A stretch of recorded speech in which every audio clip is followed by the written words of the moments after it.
Good morning, everybody.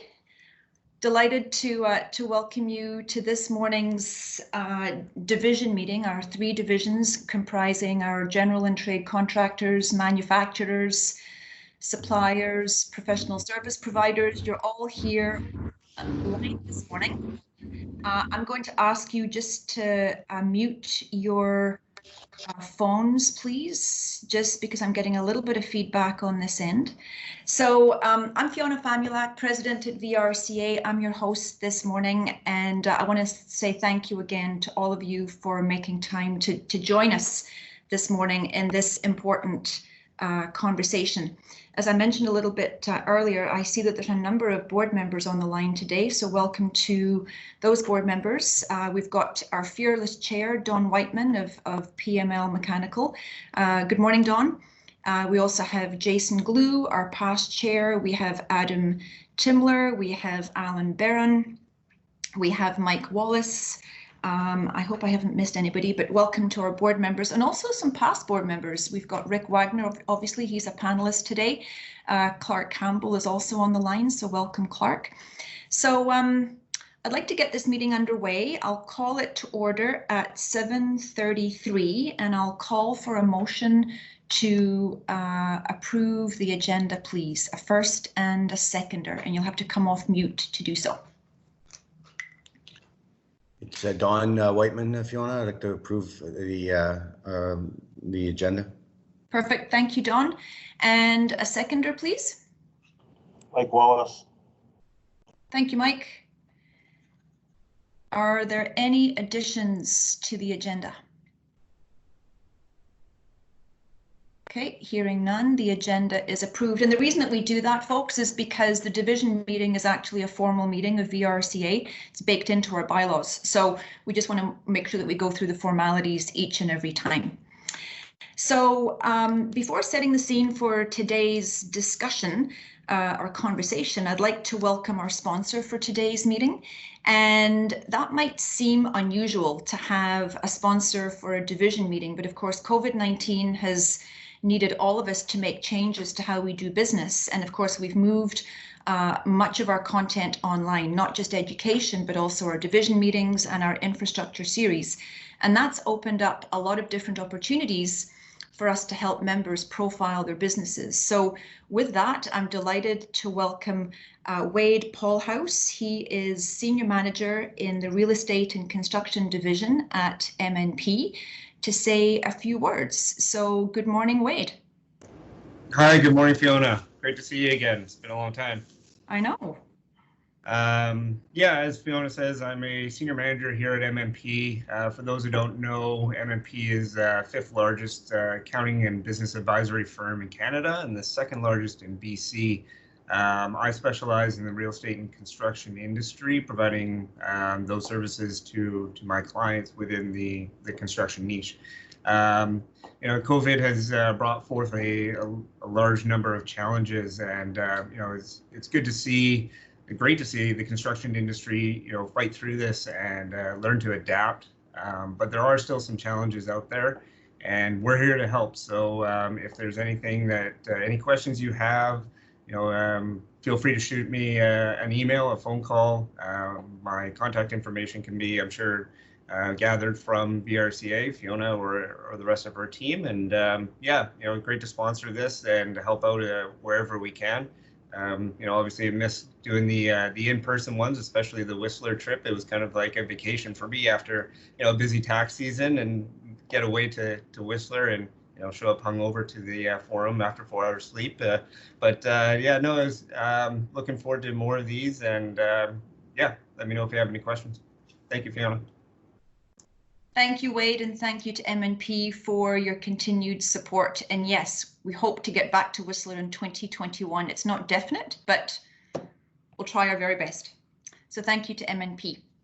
So as we navigate phase 3 of BC's Restart plan, I want to thank you again for all that you're doing to keep your workers safe, to keep sites operating during a pandemic, and to help position BC for economic recovery.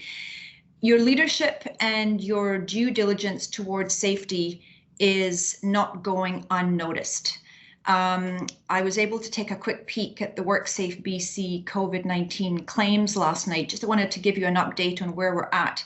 And this is hot off the press. So as of July 1, WorkSafe BC COVID-19 claims data shows that WorkSafe has received a total of 660 claims from across 13 industry groups. So construction is just one of those groups.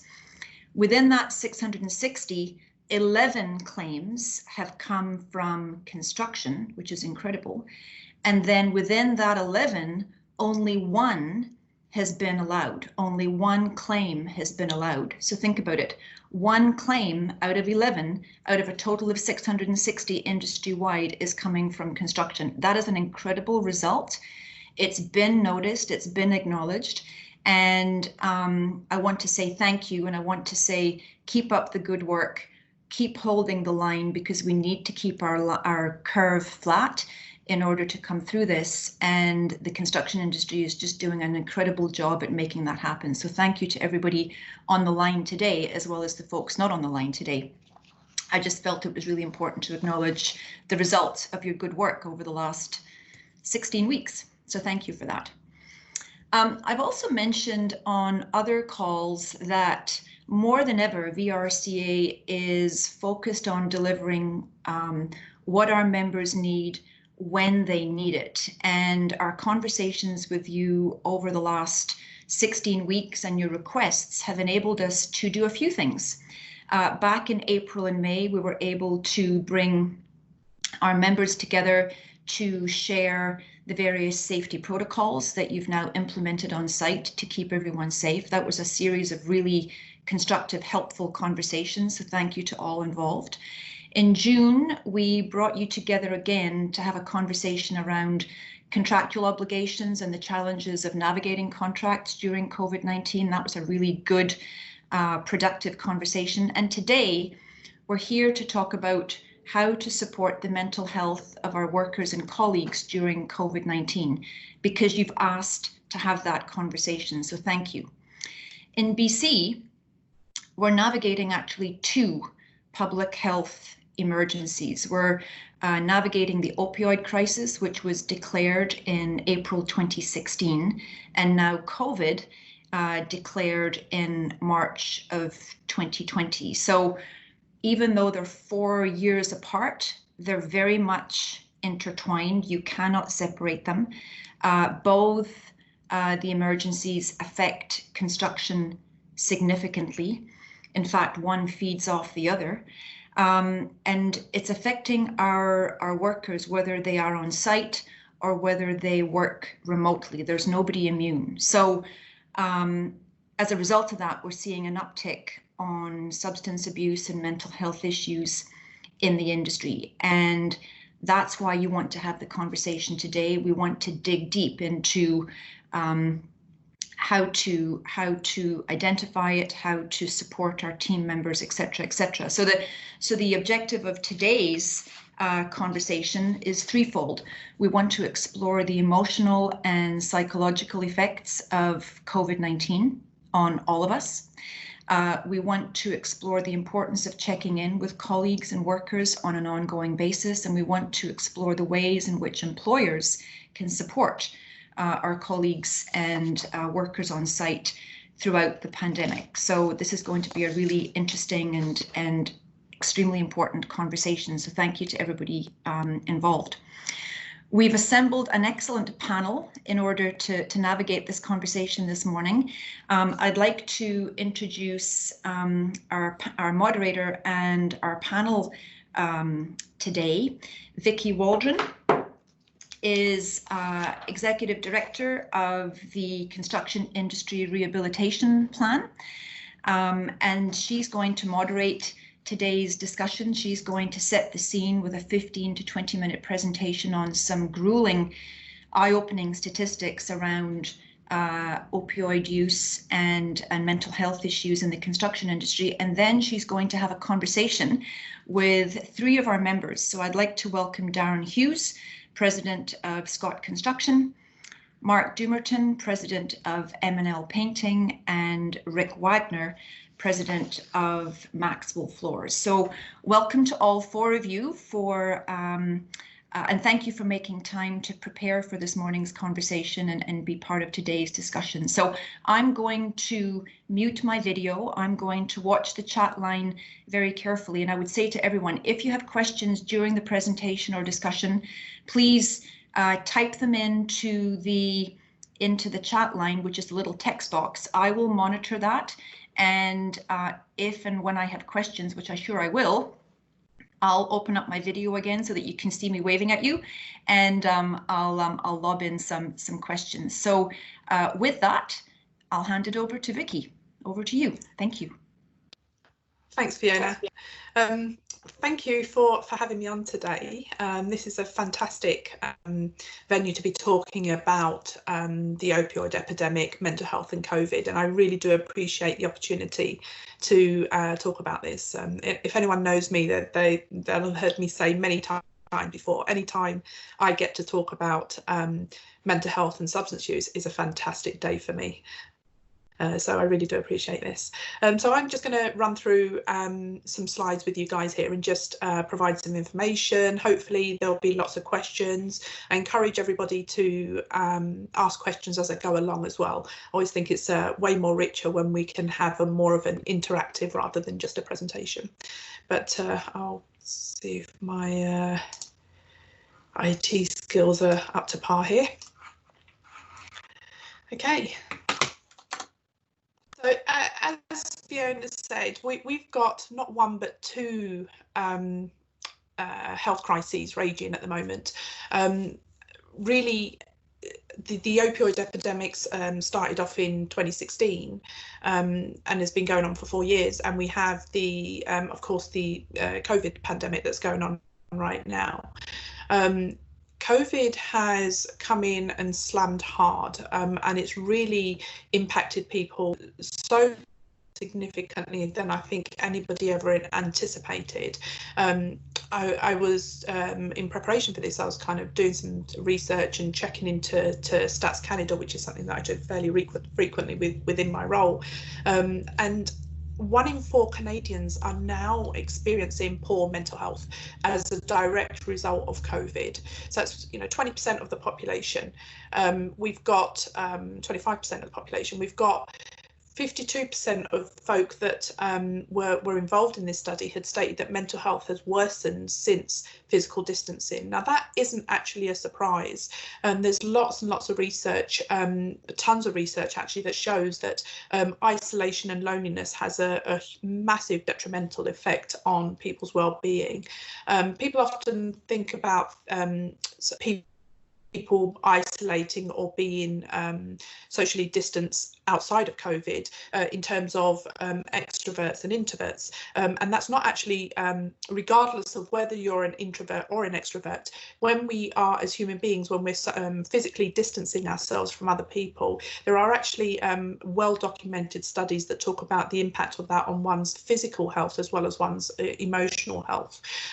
We know that if you are physically distancing from other people, I know that's a term that's really well used right now, and it's something that we've become very familiar with, but even outside of COVID, people that are not meeting with other people regularly, who are socially distancing from others, they are more likely to develop chronic pulmonary diseases, more likely to develop heart disease. So there's a lot of health issues that happen with isolation, and that's not to mention mental health issues. We know that 1 in 4 say that they have poor mental health now directly as a result of COVID, and just to put that into context, that's a jump from 8% of people that said that they struggle with mental health 2 years ago to now, which is 1 in 4. So it's a massive jump just in the space of 2 years. Stats Canada, the research was showing that 88% of people had experienced anxiety as a result of COVID, which I think is unsurprising. It is very anxiety provoking. And of that 88%, over half of them said that they were experiencing self-reported symptoms of anxiety that we would, at a clinical level, we would categorise that as moderate to severe symptoms of anxiety. almost everybody that was in this study reported that they experienced at least one symptom of anxiety directly because of COVID. Now that's a massive number when you look at that. Like, that's almost everybody said that they had at least one symptom of anxiety because of COVID. 1 in 2 people reported higher levels of general stress because of COVID. So that's almost half the people had said that their stress overall had increased because of COVID. The World Health Organization had, in their reporting, had found that there was a 3-fold increase in the prevalence of depression. So depression rates have risen significantly since COVID had started as well. And the other thing to remember here is we are talking about just a 4-5 month period. To have such severe symptoms of depression, anxiety, stress in the space of 4-5 months is quite unheard of at such a large level. So it's a serious thing. Now, in addition to this, as we had said earlier, there are actually 2 health crises going on, and there's been this intersectionality that's occurred between the existing crises, which is the opioid epidemic that's been going on since 2016. It's really very much crashed against COVID, and what's happened is that we've seen this massive increase in overdose deaths that have occurred because, and it is really because of the COVID epidemic that's happened. And we've seen this a 90% increase in overdose deaths in May of this year when we compare that to May of last year. Up until January, February time of 2019, for the first time in 4 years, we were starting to see this decline in overdose deaths. We were starting to turn the wave. We were starting to get a hold on the opioid epidemic. It was slow, but for the first time in a very long time, we were starting to see a reversal in the trends, which was fantastic. And then COVID hit, and all of a sudden, overdoses started increasing. We certainly noticed it on our programme. In the month of April, it was, the only way to describe it was it just went bonkers. We had the number of people calling in for help went through the roof. We've never been so busy in the 4 years that we've been up and running. Never been as busy. It just went, so many people were calling us in huge amounts of distress and lots of mental health issues, lots of anxiety. Between the month of April and May, there was a 41% increase in overdose deaths. 41%, that's a huge number in the space of just 1 month. In May itself, we had 170 people dead in May, up to May. We have, so the question then becomes is why? Why is it that we saw this increase in overdose deaths? And what has actually happened is that we've got these conflicting guidelines that are happening. So within when you have within the opioid epidemic, people are overdosing. What we are doing is the guidelines that we give to folk is to use in pairs, for example. The harm reduction strategies are very much to use in pairs, so that if somebody is going to be using, to do that in pairs so that the other person can watch over you, and then you swap, and then that person would watch over the other person. With social distancing and everybody being asked to stay at home and stay away, what happened was that we saw conflict guidelines come into place, and with that we saw this increase in overdose deaths. In June 29th, I think it was, we had 131 people die in 1 day. That's the most that's ever been recorded in 1 day. So 131 people died in May, which in June, sorry, June 29th, in just 1 day, which is yeah, it's just heartbreaking.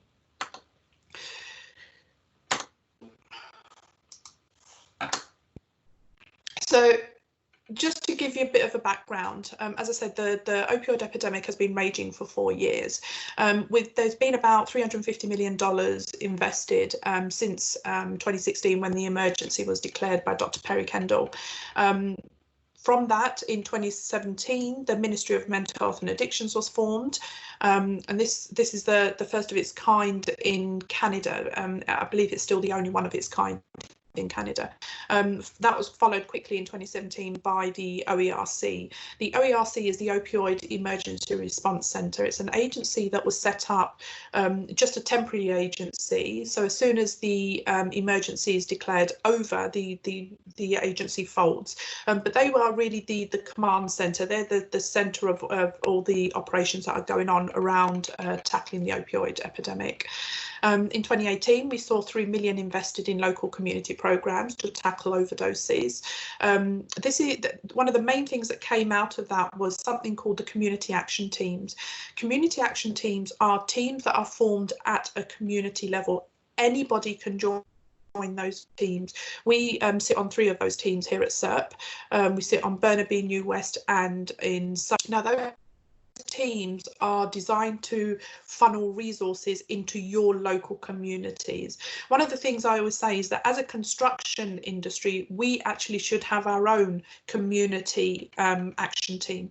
The folk that sit on that team are made up of healthcare professionals and people with lived experience, people from that community, whatever that community is. And what you do is you bring up particular unique things that are going on or challenges that are going on in your own community. So there's not a one-size-fits-all solution here. It's really about trying to tackle each individual community separately. So that was set up in 2018, and those teams are still going, and they're very, very easy to set up, those community action teams. In 2019, the Ministry of Mental Health and Addictions announced another $10 million for community initiatives. This is as a result of the epidemic just not slowing down. It was still raging, and it still is. And so that 10 million was to improve, further improve access to more services. So the construction industry and the opioid epidemic are very much there's very much a connection between the two things. It's not, and this is something that I say all the time, is that this isn't an epidemic that's really the other people. It's not the folk in the downtown east side. This really is affecting many people across Canada and the world, actually. And what we do know is that the construction industry is disproportionately affected or represented in all of the opioid deaths that are occurring. And this really started coming to light in 2018. The Fraser Health Authority did a study.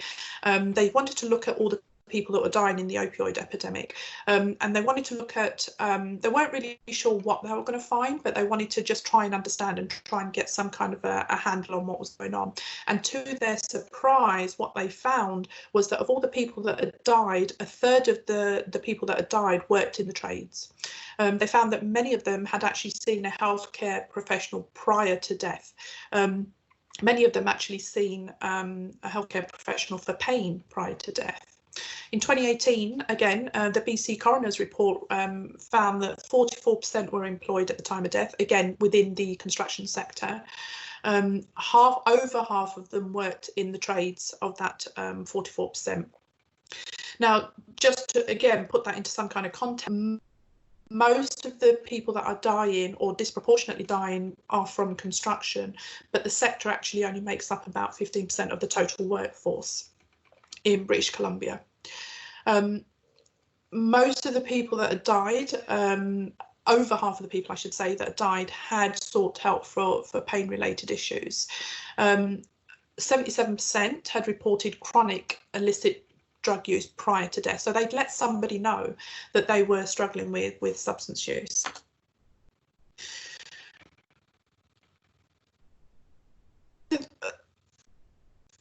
One of the things that one of the things to understand about the opioid epidemic and the fact that it's related to mental health is that construction workers are more likely to use opioids than any other profession or any other industry. And the reason for that is there's been a lot of studies done around this, and unsurprisingly, the reason for that is because of pain and because of the job of the work that construction workers do. It's very physical, it's a lot of hard labour, it takes a heavy toll on your bodies.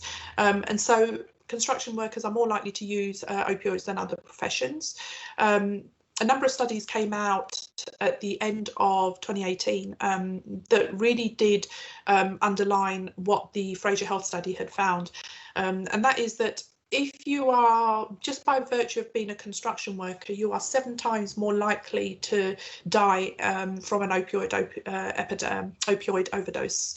There was a massive study done in Ohio that showed the same thing. There was a study done through the CDC. They found that you were 6 times more likely to die if you worked in the construction industry from an opioid overdose.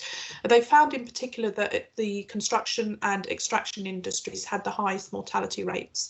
Another study that came out of Massachusetts found that you were 6 times more likely to die of an opioid overdose if you were a construction worker when compared to other industries. So more and more people have started to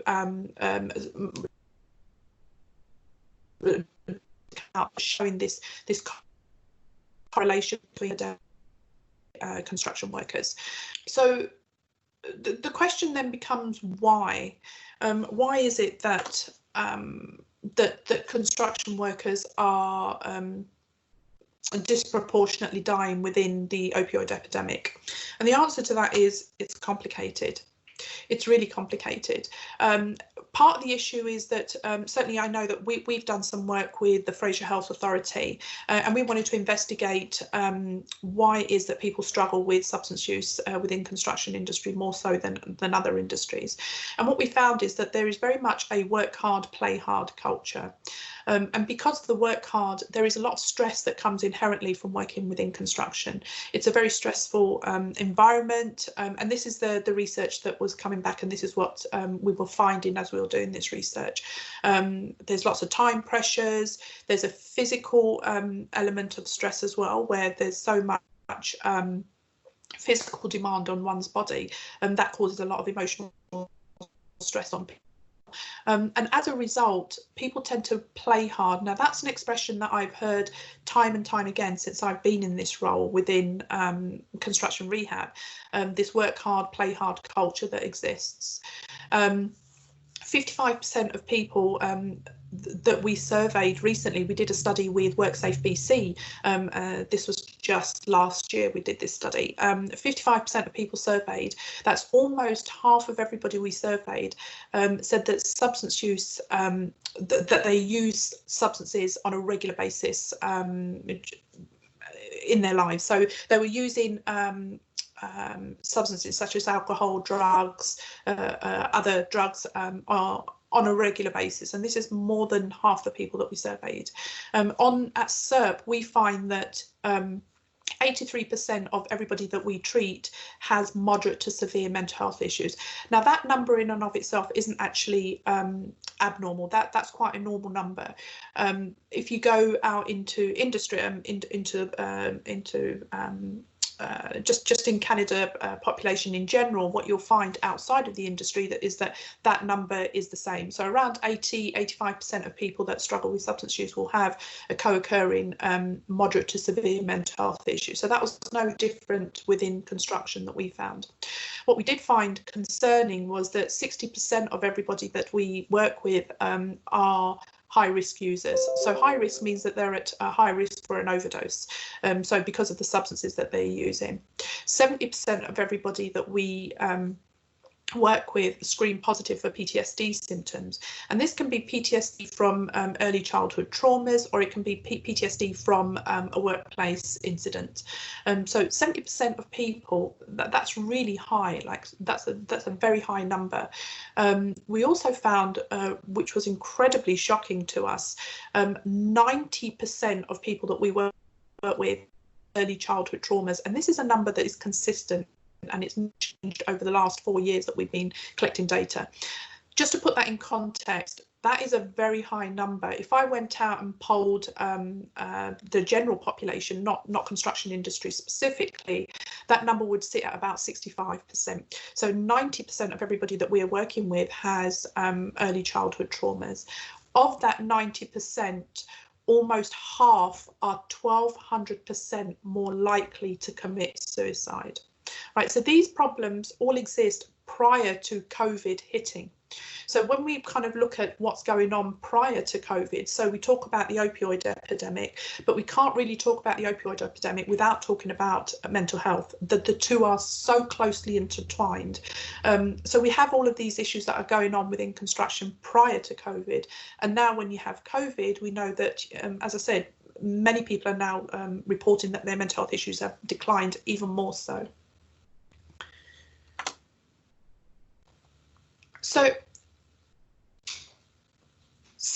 we talked about 65% of the population having early childhood adverse experiences, early childhood traumas. So when we look at that in terms of the BC construction workers, what we're really looking at is about, I believe, Fiona, correct me if I'm wrong, but I believe it's around 250,000 was the number that I was looking at from Workforce BC in terms of construction workers in British Columbia.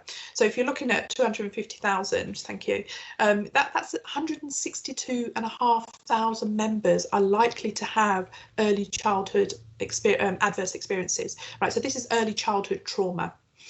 162,500 members are likely to have early childhood traumas. This is based on 65%, not the 90% that we are finding. So even if we look at this as a conservative number, we've got many of our members that are struggling with quite severe mental health just as a result of early trauma. We also know that about 70% of the people that we are seeing at CERP score what we call over 4 on that early trauma scale. When you score over 4 on that scale, you are 700% more likely to have substance use issues. I'll say that again. If you score more than 4 on that scale, statistically, you are 700% more likely to have a substance use issue. 70% of our folk score more than 4. You are 1,200% more likely to commit suicide. 1,200%. Now, this number is a shocking number. However, really sadly, this isn't a number that surprises me. What we do know is that within construction, and this has been well documented, not just in the last 4 years, not just in the last 10 years, but for many years we have known, and there's been many studies across the world, and Australia is really leading the way in this research as well, is that suicide rates amongst construction workers are incredibly high. They are really disproportionately high, way more than other industries. And again, the whys remain a bit more complicated, but the facts are showing that the suicide rates amongst construction workers are extremely high. I've even read some studies that are saying that actually it's the number 2 killer of construction workers is actually suicide. On the program that I run, we have had more than a few suicides on our caseload just in the last few years. So the question really then is, what does this all mean? I think the industry is facing some significant challenges. I don't think that we're going to be able to resolve those problems or challenges in this conversation today, but I think what can do is start becoming more aware of what's going on. You know, we've got a growing body of research that's pointing to an industry problem, and it is an industry problem, not a jurisdictional problem. This isn't a Canadian problem, or it's not a British Columbia problem, or an American problem. This is actually a construction problem, and this is an issue that happens. And again, it's been shown across in a lot of research across different countries. So there's research coming out of the UK, Australia, Canada, United States, all of them saying the same thing. So this is, I believe, and one of the things that I've noticed working in the industry is that this is something that all the risk factors that exist for poor mental health and substance use inherently exist within the industry, not because we are deliberately trying to, cause harm, or that we are deliberately trying to, make life difficult for people. But I think what happens is inadvertently, all of the risk factors that we would say exist for mental health, just by sheer chance exist within construction and the way that the industry functions. We have also we've got industry that's facing workforce shortages. We know that, and so this, coupled with the fact that we have all these mental health issues, we have substance use issues, this is going to be problematic for our industry.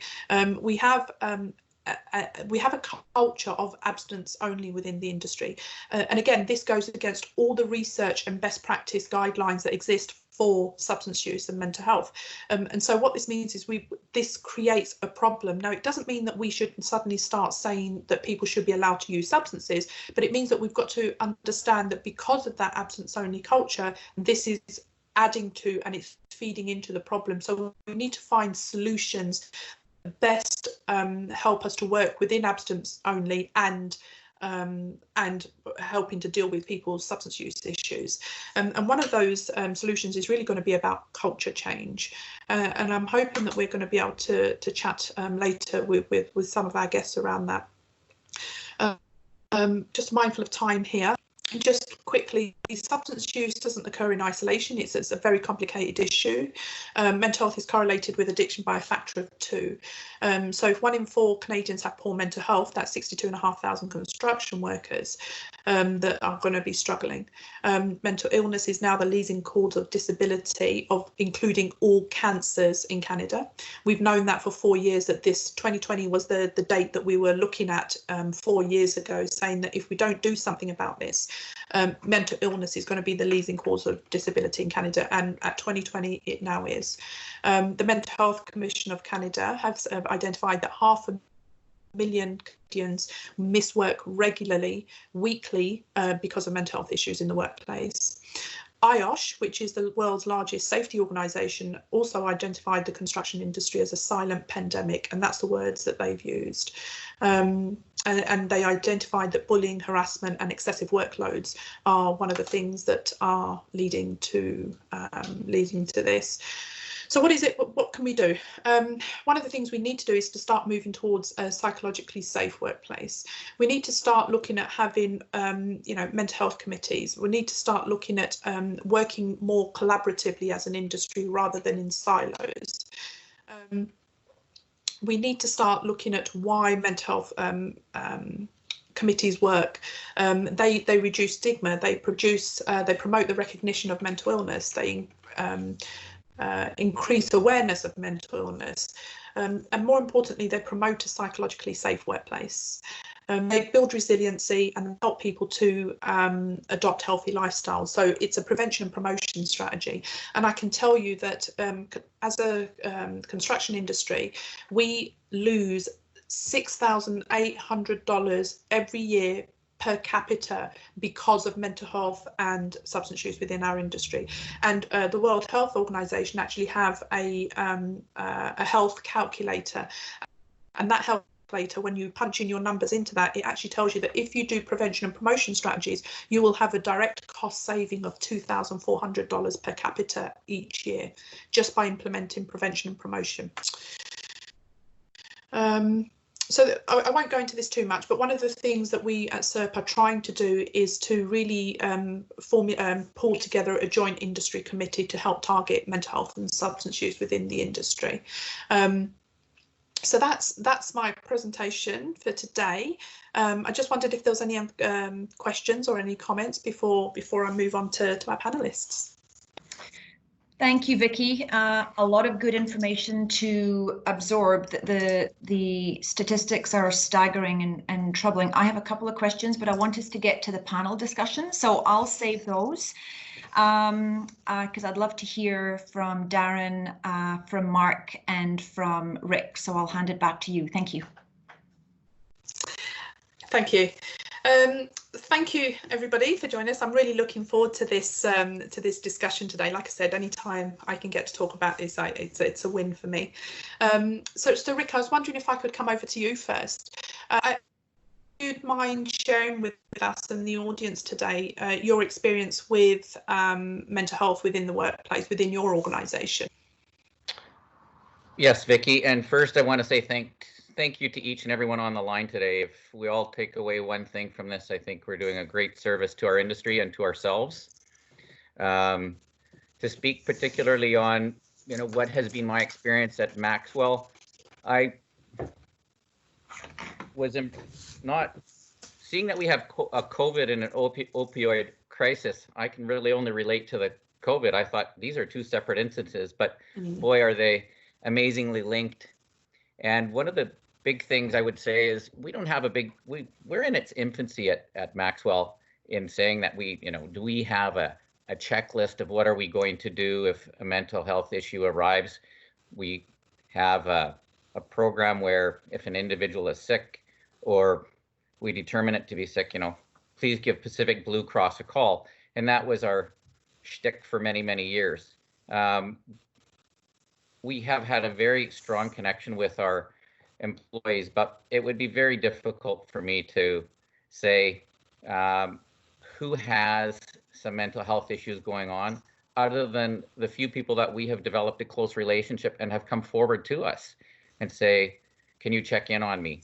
I can relate to an incident of having an individual that was one of our foremen and phone me one day and saying, I've hit rock bottom. I can't go home. I need to deal with this. What am I going to do? And I remember pulling over on the side of the road and just basically having to listen. And I had never been so unprepared in my entire life. I mean, here I have an individual being totally vulnerable, and all I really knew what to do was listen. Because one thing I've learned, and a learned behavior from a long time ago, is, you push through this instead of slowing down and define what truly matters to that individual. I mean, here's a person who's got reaching out because their life is on the line, and it takes an incredible courage to do that. So I had never felt so vulnerable in my life, not knowing what to do. So I'm pleased to sit on this panel and share that I don't have a lot of experience, and I'm hoping to learn a lot from Mark and Darren and yourself, Vicki, just reading those statistics. I'm very lucky to have a wife that is a high school teacher that teaches Psych 11 and 12 and has done her master's in clinical counseling, because those are dinner topics that we talk about with our adult children, and that's led me to being a better listener. But part of it also is learning to take care of yourself first, and we've encouraged that for the two people in our office that I would say are much more emotionally intelligent with this than I am.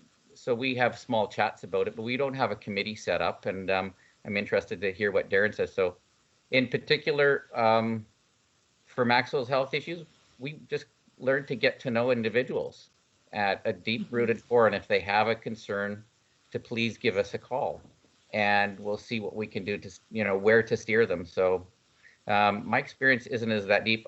Unfortunately, a very sad story. I had a call last night with a gentleman who was on Sunday, and that was brought to my attention to share with our team. And it's just awfully an individual that I would never have thought had any mental health issues. Family man, 3 kids, and I wanted to use the word interesting, but that's definitely the wrong word. The sad part is being an older the individual running that company didn't want to share that it was a mental health issue, and just wanted to say, you know what, he wasn't well, was the memo that came out, and he passed away. Well, in digging further, I want to learn why. I want to learn more about what were the signs. What are these triggers that I can look for within my own organization, or even as I wear a sales hat, I call on people. Perhaps somebody's going to ask a question and say, hey, I need help. How can I help them? So that's So Rick, that's what you're saying there around not wanting to say he just wasn't well. It is something that we hear all the time. We hear this all the time. The shame and the stigma that is associated with mental health and substance use. It really is, and that's something that we found again in our studies with Fraser Health.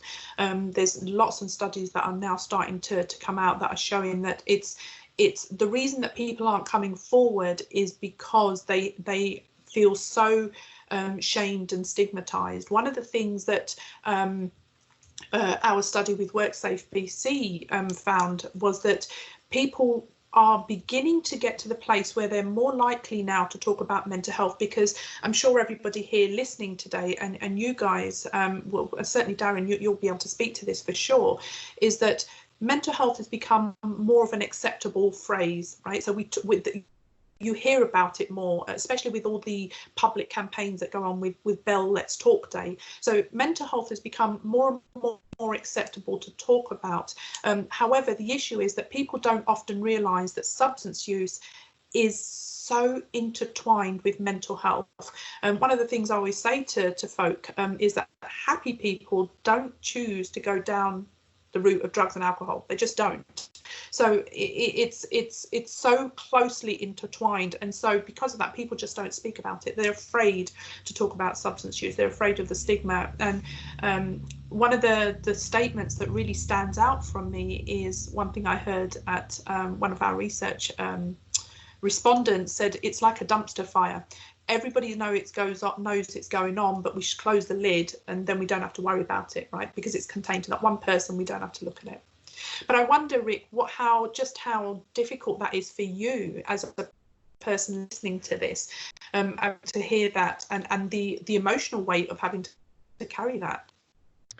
Well, no one wants to invite the bad news, but we're human, so we have to accept that. I mean, I still have shivers up my spine right now talking about it, and have reached out to two individuals, two of our sales team this morning. I haven't had a reply back on how are they feeling. They had just golfed with him not long ago, and yeah, for no one to pick up on this. So yeah, it's a difficult thing. I'm still curious. I'm obviously saddened by it, but it just shows how vulnerable we can be, and those around us, that it's an unknown, and developing a relationship with an individual is so important. Or just having somebody finding, who can I call? Where is my safe place? I know we've created a safe place, what I think, in our own company. From what I'm hearing, we need to make some drastic changes. So we're nowhere close, although I thought we were really close. Yeah, it's tough. So Mark, I know that it is tough. It absolutely is tough. Mark, I know that you've had some direct experiences with some of these mental health issues within the workplace. I wondered if you'd mind sharing a little bit about that. You're on mute, Mark.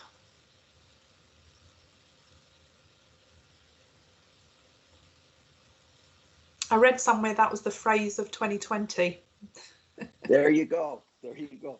Well, people love me on mute. Don't worry. I've always got lots to say. So that if I'm not muting myself, I find a lot of times people are muting me on there if they're in control. Anyways, yeah, Rick, I feel for you. I totally feel for you. I do know actually what you're going through. So yeah, really, I have experience, and there's nothing like pain to bring about change. And it's actually sad in some ways that it takes that to bring about change. And I've dealt with that. About 4 years ago, I had a fatality on a job site. And you kind of go along and you think, okay, we're core certified, we've taken care of things, we're checking all the boxes. But checking all the boxes doesn't mean you're in touch with your employees and what's going on and what's really happening on a job site, and the stress. I mean, I think you brought some things up today, Vicky, just the stress of getting a job done.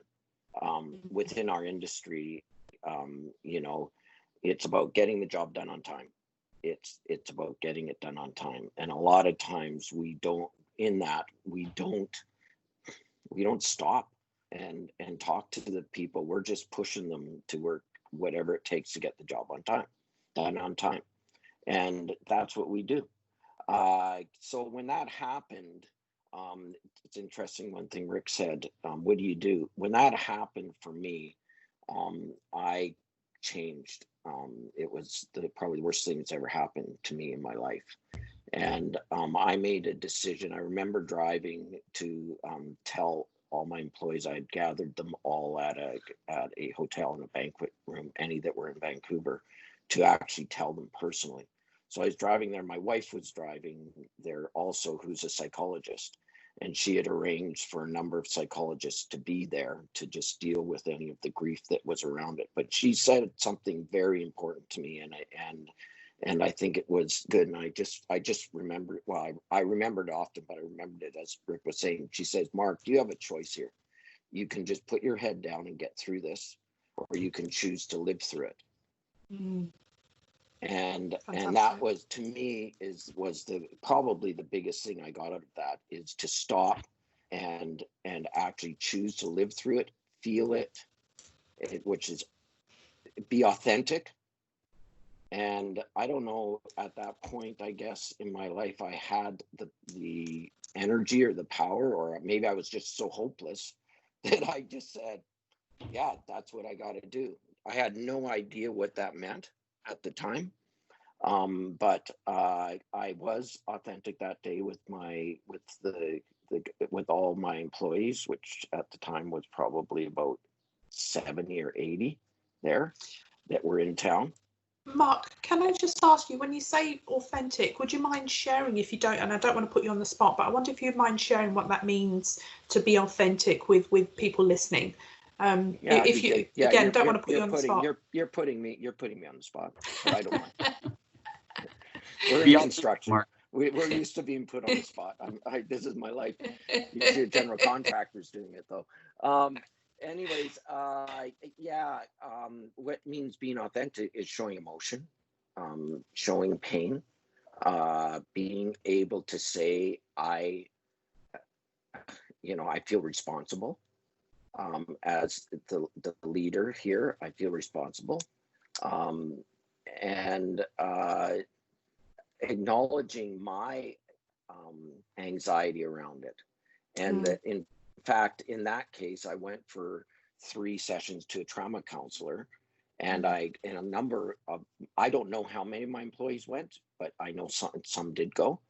And we reached out and gave that. And that really made me realize, and again, I'm not afraid of counseling because I've grown up in my marriage life for the last 36 years with someone that's in that field. So we're very open to and getting professional help. But that 3 thing, a trauma counselor, was amazing. How they could just get down. I walked out of there. Yeah, I still have it. I think about it most days. Still, after 4 years, there's always something there. But I've been able to deal with it and then move it beyond that into action, which we became an employee first company. And there's a lot around that, but we believe now, and it's actually part of our culture now after 4 years, and we're still working on it, is if we look after our employees will look after our customers, and then ultimately the money will look after itself, which sounds kind of crazy, but actually it works. And after I said to my controller at the time, I'm going to try this for 1 year. If it doesn't work, I'll shut down. And if I can't make money, that's fine. And I found out I actually made more money in that year, and that was just unbelievable. I couldn't believe it. And anyways, at that point, I knew I couldn't do that any longer. So we have actually hired not in-house, but contract counselor / coach. Our guys will go see a coach. They won't go see a counselor. So we have a coach. And so I hired someone that I was looking for someone specifically that was going to work with people individually. And when I hired this guy, he came and told me, I said, what's your process? He says, I believe if things are going well at home, they're going well at work. And if they're going well at work, they're going well at home. There's no line between the two. So if your employees want to talk about their marriage, we're going to talk about their marriage, or their kids, we're going to talk about their kids, or their substance abuse, we're going to talk about that, or we're going to talk about relationships at work. So that was what I wanted. And we started with our management doing that. And after 4 years now, he's always been available. Like, for instance, we just put out a newsletter yesterday saying that anybody that's dealing with challenges around COVID, that they're just give us a call and you can have 1 to 2 coaching sessions with Gregory. So that's the type of stuff we're doing. But after, I think that the biggest thing is right now we're at the point where he's now teaching our managers, our project managers actually, and our managers to become coaches, small p coaches for the people in our industry. So what does that look like? What that really looks like is they're becoming more aware of what to look for and to talk and open up conversations. And then, this has just started in the last 6 months that we're really pushing this, but COVID put that on steroids for us. Like, I mean, we probably, so Mark, the change, go ahead. I was just going to say that's fantastic. So what we're really starting to see there is this movement towards a culture change, right? Where you've got management, and it really does come from management. And I'd like to bring Darren in at this point, if I may. I know that you guys have really done some amazing work around that culture change. Some of you might already know Darren at Scott Construction. I mean, by anybody's standards, they're definitely leading the way when it comes to change in the workplace culture around mental health. So Darren, I wondered if you would mind just talking to that and telling us about the workplace culture at your organisation. Yeah, sure. I don't know how much everyone knows, but one of the things that struck me with what you just said, Mark, was, I think we're talking about this as a people first decision. And, the question is always asked, how did you start the committee? Where did the committee come from? What is it? What does it take to get it going? And I have to say it was fairly a pretty simple thing that happened. And it was a couple of people who came to us and said, I think, I want to start this committee. And there was 2 or 3 people that came to us and said, I think this would be a great idea for us. We had always been sort of centered around exactly what Mark was saying. You take care of the people will take care of your clients, which take care of your business. And so, we always look at this as this was number one, a people decision first, but it was also a business decision. And, when you look at what you're going to do for your organization and really what our organization is, just a group of people, right? And they're out there working, doing things for us. And our business is made up of all these different personalities and histories that come along with those people. And we just looked at it as that's our greatest resource. So why wouldn't we invest a ton of resource and time and commitment into a committee that's going to help the whole person and not just the person at work? So really, when you look at it, it's a recruiting strategy. It's a people first strategy, which is taking care of your greatest resource. And it just makes business sense. So, I mean, we always talk about what it does for the individual, which is, of course, the most important part of this whole equation. But it also makes sense from a business standpoint. And so I think, we can solve 2 things. And in this world, there's very seldom things where we get benefit out of both sides of things here. So, I think really for us, it was just it was just an idea that kind of hit with everybody. And once we said, yes, let's go ahead and give it a try. And we saw the statistics that you brought to our attention there, Vicky. It was staggering. And how can you ignore those kind of numbers when, you're trying to run a business in construction and you can see the impact that our work has on our workers. So it was pretty much a no-brainer. We sent it out to everybody. We said we'd like volunteers, and we had I think 7 or 8, 9 volunteers within the first couple of days of sending it out to people. And so just real quickly on the structural side of things, we meet once a month, and we generate 3 topics for the 3 months ahead. So we kind of think about what's happening in the months ahead. And we focus each month on a specific topic. So, I just wrote down a couple of them here. And we were talking about childhood trauma, and you mentioned the impact that childhood trauma has on our workers.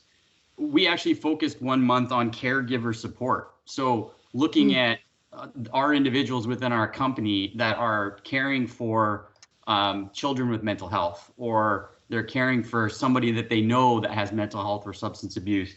And that's the whole circle and chain that we're talking about on, if we can help our employees affect the next generation, that helps the overall problem as you continue to grow in generation after generation. So, it's a big topic. Yeah. And it has a lot of work to it, and it's never done. But it's also something that, I think we all have a responsibility to do. We're all fairly, we're fortunate to be in this industry, and we have a huge opportunity to make a huge impact for people.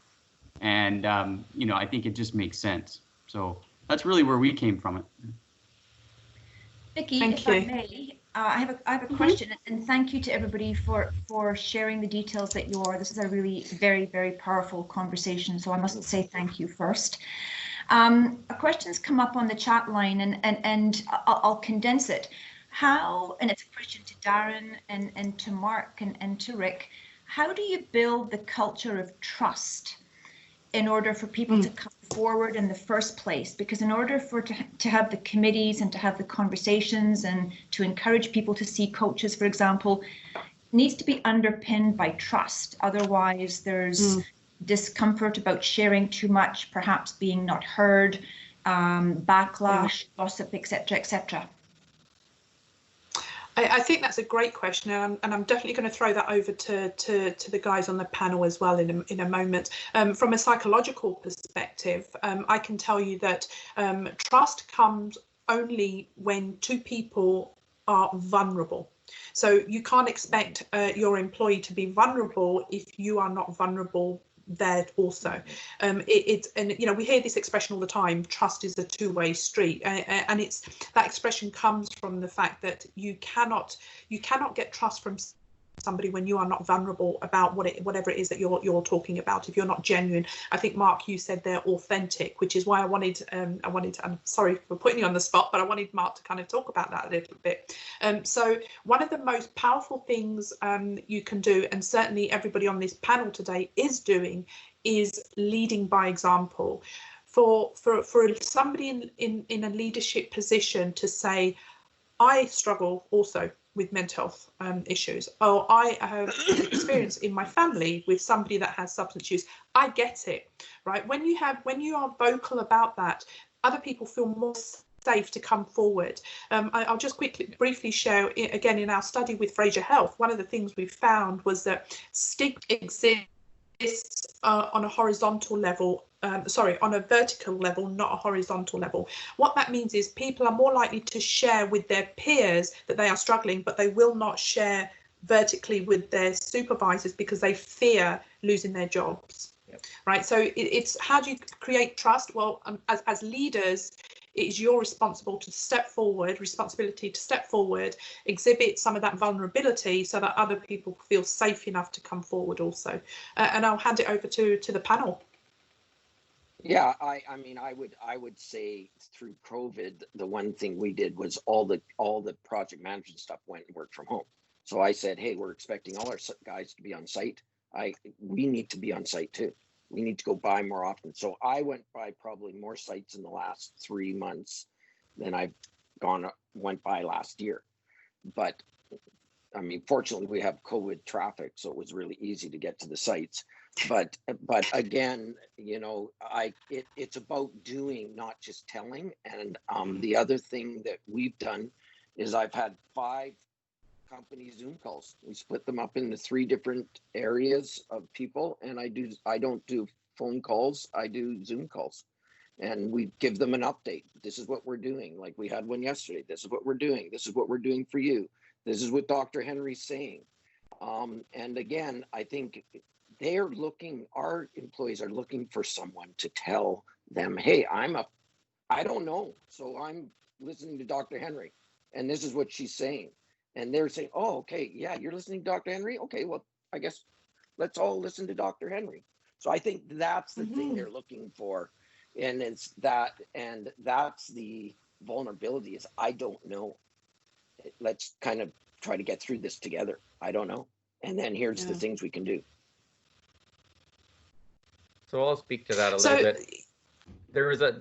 bit. I had a huge anxiety and around what was happening with COVID, yet I knew I needed to be a leader. And for the first week, it was, I need to push through this. And it became quite overwhelming. And it was my wife who identified that. And yet I had a partner, and we followed Dr. Bonnie Henry. We went to whoever could work remote worked remote, and I had a partner that went into the office, and we had the minimum staff of 5. And so we figured out by setting up a routine, it started to lower individuals' anxiety, and it got into having Microsoft Teams meeting once a week as just a mental check-in, not what are your sales doing, what are your operations doing, just how are you doing? And that really, setting up that routine within about 3 weeks, I started to see people starting to relax. I didn't go into the office for the first 7-8 weeks or attend a site at all. And that was because the site foreman didn't want anyone there. They didn't want to have their site shut down. They were worried about their paycheck. So the unacknowledged stress and anxiety breeds fear. And it was just trying, how do we get rid of that? So yes, we followed the approach of what is Prime Minister Trudeau saying at 8:15 every morning? What is Dr. Bonnie Henry saying? And that became our go-to for the first 3 weeks. And then we morphed. And now we continue to run a Zoom meeting every Monday, and it works very well. But yeah, there was huge fear. And yeah, I could see that it was affecting relationships with individuals in my own organization that I thought I was close with. And I know I'm close with, but not everybody wanted to verbalize it, especially on Zoom either. So you have to make a coffee break and do a one-on-one with it. And that's how we started to work through it for our own organization. And reaching out to the other general contractors and suppliers was a big thing for us. If I was feeling anxiety, and I think I have very good control of and have a strong organization, what the heck are they feeling? And so we took that on upon ourselves to reach out to a number of different people. And that helped, again, brought some content and good feeling moving forward.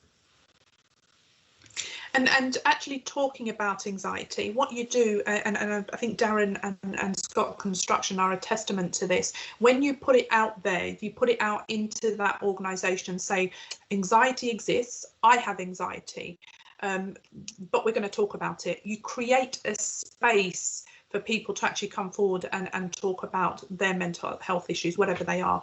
Any time that you are creating that space, that implicitly implies, that there is a degree of trust already there. The fact that, you're not having to find that space as an employee, you're not having to kind of figure out and try and work this out on your own. There's space within the organisation to have this conversation.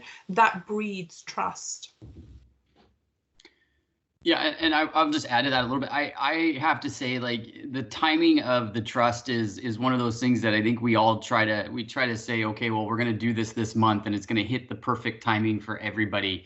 And I think kind of like almost like preparing a field for when it's going to grow, right? Like you kind of have to be able to create that openness all year long, because the incident could happen completely out of sync with what you may have your schedule set up on what you're talking about. So, I think that's the key is your organization has got to be ready to react when the situation is necessary. And I think we've seen that over the year. If we're more conscious about creating that environment constantly throughout the year, then those feelings of trust for people land and are received way better throughout the year, any time of the year, than it is just like once a year you do a mental health focused chat or something.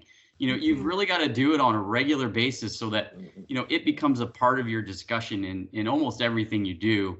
And so, it really just is it's like a sponge, right? It just absorbs that.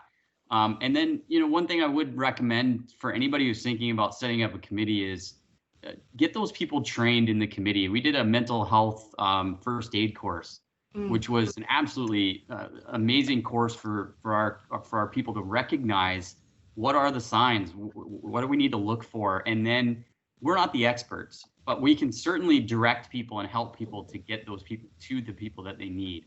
And that was really all we do. We're kind of the facilitator in between that says, I see this, I'm close to this person, and they recognize it, and then they can move it to get them some help in the right direction. And I think that's the key, is to make sure your people are able to recognize the signs. And we don't get it right all the time, that's for sure. But a majority of the time our people are able to recognize it and be authentic and and be able to connect with that individual at whatever level and then get them the help they need. So, I mean, I think that's a key to a successful committee. Darren, that's fantastic. One question, if I can, if I just may jump in there, Darren, and it's a question to you. So if I think back to, 2 months ago, where the industry came forward and there was a huge amount of sharing around and safety protocols in order to shore up sites and so on. Is there an opportunity across the industry now to share our resources, our checklists around the signs of mental health, what to look for, how to address it when it comes up? Because you're right, mental health doesn't happen on a schedule. It happens on a day-to-day basis, whether we're ready or not. Is there something, I don't want to put you on the spot, but is there something that Scott Construction can share, or perhaps have already? And is there an opportunity for VRCA to bring that group together and have a mass sharing of mental health resources? Yeah, of course. I mean, we've always wanted to share it. So I'd be happy to share what we've done to date. And I think now is almost more important than it was in April or March. Like we're in that now sort of odd period of time where we've gone through the trauma of what had changed so rapidly, and now we're into this sort of, oh, everything seems to be back to normal or should be back to normal. And now's when people kind of relax and don't focus on this stuff. And I actually think now is the time where we kind of actually paused our mental health committee a little bit, because people were getting bombarded with information. And we said we need to kind of shore up the immediate needs, which are, what does the business look like? What are the people strategies look like? Okay, now we're past that initial trauma. Now we have to really set the field for what may come, right? And I think we're seeing the numbers. Unfortunately, we're seeing that now that things have settled in. It becomes harder now to kind of sift through this. So I think I'm happy to share whatever we have, and I'm happy to see if we can help the rest of the industry. I was really encouraged to see that COVID response with the industry. It was really great to see. So I'd be happy to share that. Absolutely, and thank you for that, because everybody was very, very inspired by what happened around the safety protocols a few months ago, and I've always said that the long tail of COVID is going to be the mental health tail, and it's not going to stop in several months. It's going to last for some time, and we need to be prepared as an industry, as an association, to support everybody. So so thank you. We'll reach back to Scott Construction separately, and I would invite anybody on the line and also on the panel, if you have resources to share, then we will load those resources like we've done for safety and give access to everybody. We need to help everybody, because these numbers are staggering, and we cannot just watch it happen. Sorry, Vicky, didn't mean to interrupt there, but thank you. Oh, not at all. I was just wanting to pick up on something that Darren said that was super important. Just in terms of resources, the course that Darren's referring to is the Canadian Mental Health Association Mental Health First Aid course. If you go onto their website, you can get that course. It's very easily digestible. It's very simple to understand. And what I wanted to pick up on is what Darren said there. They're not the experts, but you don't have to be to help somebody with mental health, right? That's the key thing. If you take nothing else away from today, take that away. You don't need to be the expert. No one's asking you to do the work that we do. No one's asking you to dig into the psychology. No one's asking you to develop interventions. What we're saying, and I think everybody here on the panel is doing so well, is creating the space for that discussion, right? What you want to be able to say is, come forward, I will, and where to send you, right? That's what we're saying. You're not saying, come listen to me, I will, deliver the psychological interventions needed. I know how to deal with your childhood trauma. I know how to, blah, blah, blah. That's not what we're saying. Everybody, absolutely everybody can say, come, here's the space, we've created the space within our organisation, come talk to us, tell us. When you tell us, you won't be shamed, you won't be stigmatised. In fact, you tell me and I'll share with you what I've been going through, and then I can refer you. I know that I can refer you to this organisation or to that organisation. And that's that is the key takeaway for me. And I really appreciate, Darren, you saying that. You know, Vicky, the one thing I'd say is, I mean, that's the key, is creating space. I mean, 2 days ago, I did this Zoom call, and then yesterday I was on a job site actually in Penticton. And one of the guys came up to me and said, hey, it's not about work. Can I talk to you personally about something? And he talked to me, and I looked at him and I said, I can help you with that. And he just kind of looked at me, and I said, yeah, no problem. And it was just, the stress went off. I said, how many nights sleep have you lost over that? And he kind of looked at me, and I said, and I've been encouraging, when it's a pinprick, bring it up. Don't bring it up when you've got a cut and you need stitches. Like, just talk to us if you think it's not that big a deal, that's when you should be bringing it up. And so that's what we're telling her. But creating the space, that is actually the key. And I think Darren and Scott have done that. And I've been really, in my conversation with Darren over the last months about what we're going through, and what he's going through has been really helpful. And I think this is a great opportunity, Fiona, for us as an industry to collaborate on mental health. And again, if we are choosing to just not get through it, but to live through it, this is the next step. Like, just slow it down, be in the present. Let's do this together, because this is, I didn't know those stats. I'm still in shock by those stats, Vicky, and I'm overwhelmed actually by them. But it's a good time for us to step up, because we love measuring things in our industry. Yes. So we can actually measure things here. There's a measurable here for everybody. This isn't just a feel good thing. There's actually a measurable. So we can do that. Mark, that's music to my ears. I tell you, when I always say, I hope I'm not anymore, but I used to say, as an outsider to the industry, my profession is in healthcare. That's where I come from.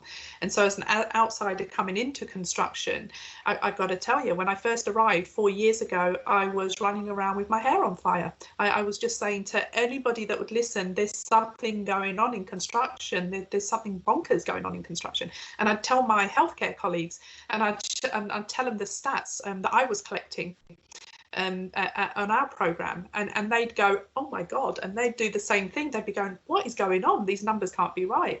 And when I talk to construction, and here's the funny thing, I talk to my healthcare colleagues and they'd agree with me and go, this is bonkers, like, what's going on in construction? I'd talk to construction and they'd nod and go, yeah, that sounds about right. Yeah, that sounds about right. And I'd be like, what's going on? It's this play hard, work hard culture that exists and has existed for such a long time. And I think the other thing that compounds some of the mental health issues is the fact that this is an industry that is predominantly men, right? As much as we want women to come into the industry, and we're working on that, it's predominantly men. And we know that men love to talk about their emotions and their feelings and how, no, they don't. Men hate to talk about their emotions. They do not like to talk about that. Yeah. Vicky, thank you. I'm just conscious of time. We've got 10 more minutes. So if I may, if we can take 5 more minutes at the panel, then we've got some things to wrap up before 9 o'clock. I think it would be really interesting to hear from all 4 of you, and maybe Vicky, you can be the last one to wrap it all up. From each of the panelists, what is the key message that you would like the audience to take away today? I'll start. Thank you, I started before. I think now is the time to reset the compass, and I'm going to use COVID-19 as my excuse to get behind it. I don't need an excuse, but to create a fearless organization where each and every one of them can come forward, feel safe, and acknowledge that stress and anxiety is all around us. It's not going away. So let's learn to embrace it. And it's not just about me helping someone else. I may need help one day as well. So I'd like to make it a learned behavior across all fronts. And as Vicky said, not to become the expert, but really to become a leader. And as a leader, I think it's our job to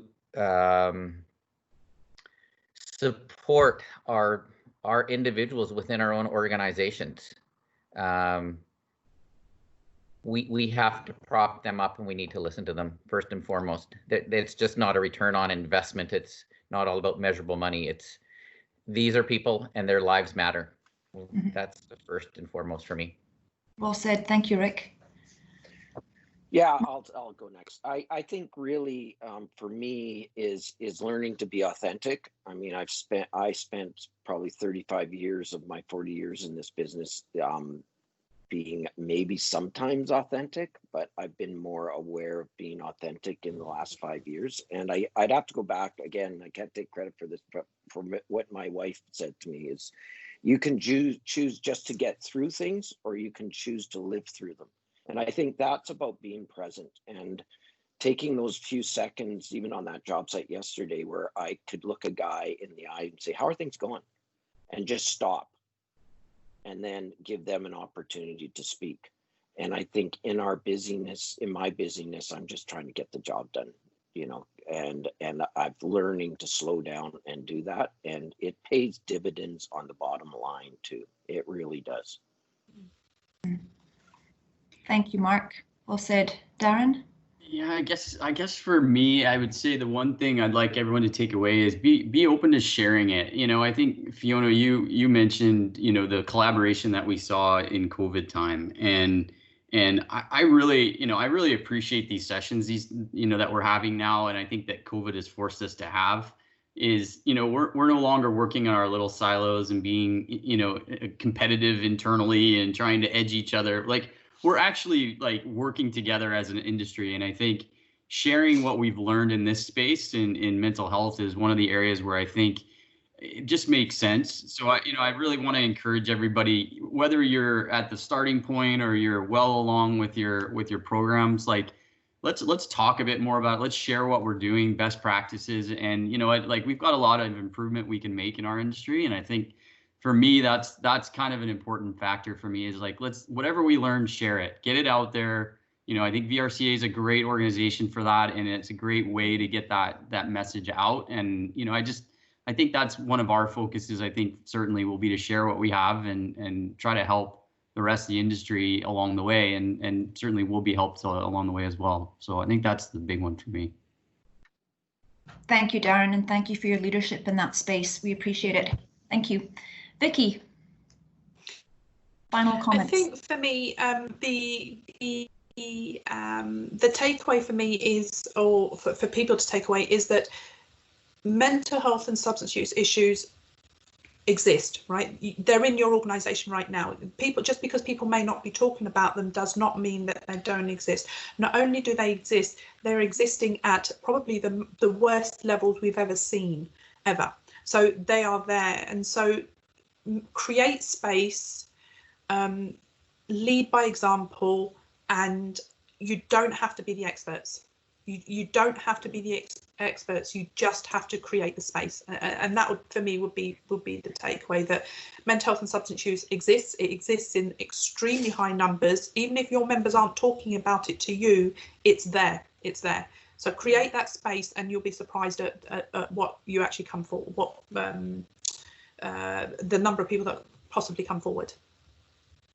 Absolutely, absolutely. And to Mark's point, if the leader, and to everybody's point, if everybody as a leader steps forward to be vulnerable first, that it just needs one. It just needs one individual to be vulnerable, and the other reciprocates and feels safe. So if we can create that across the industry in a similar way to what we did a few months ago with the safety protocols, then I think that would be an important step forward in this conversation. This is just, I feel this has been a very, very rich conversation, and thank you to everybody, the panelists, and to Vicky for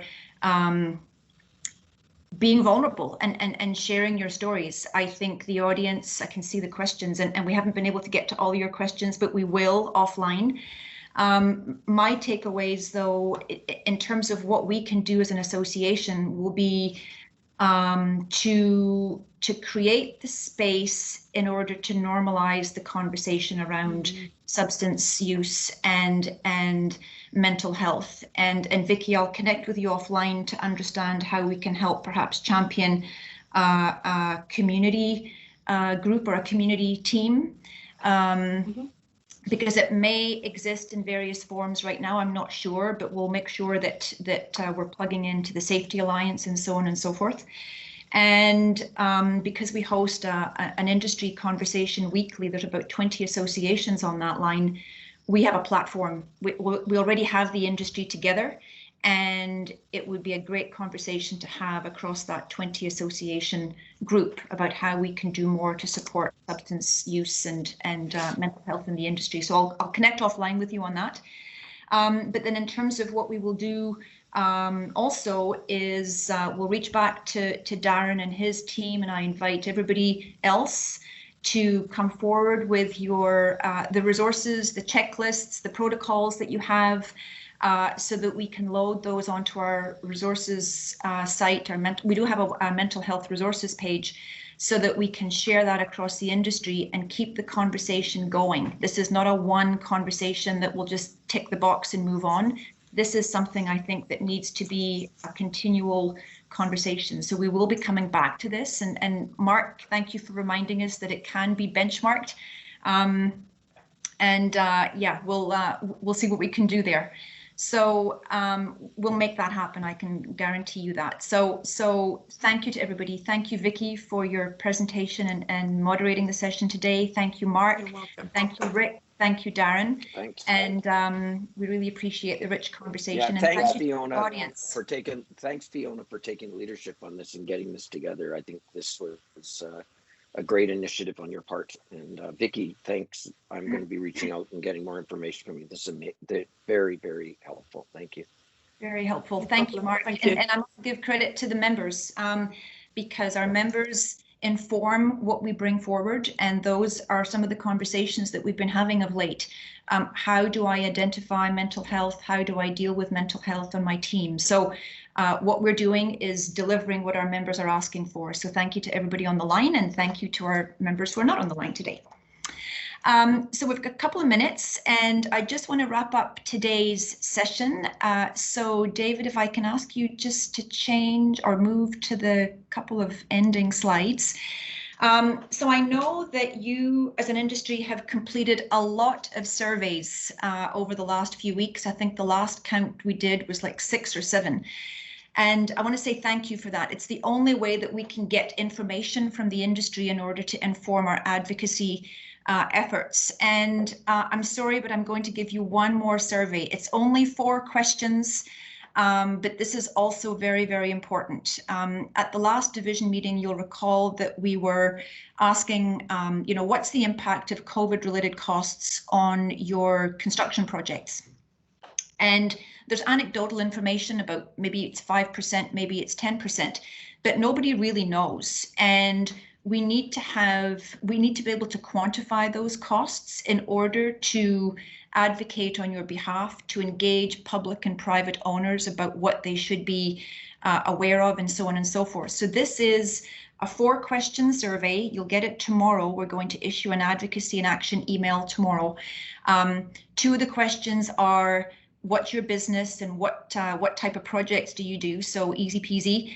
The final 2 questions are, what is the approximate cost, COVID-related cost, as a percentage of contract value? And then the 4th question is, have you submitted any claims for those costs, and how are they progressing? So it'll take less than 5 minutes.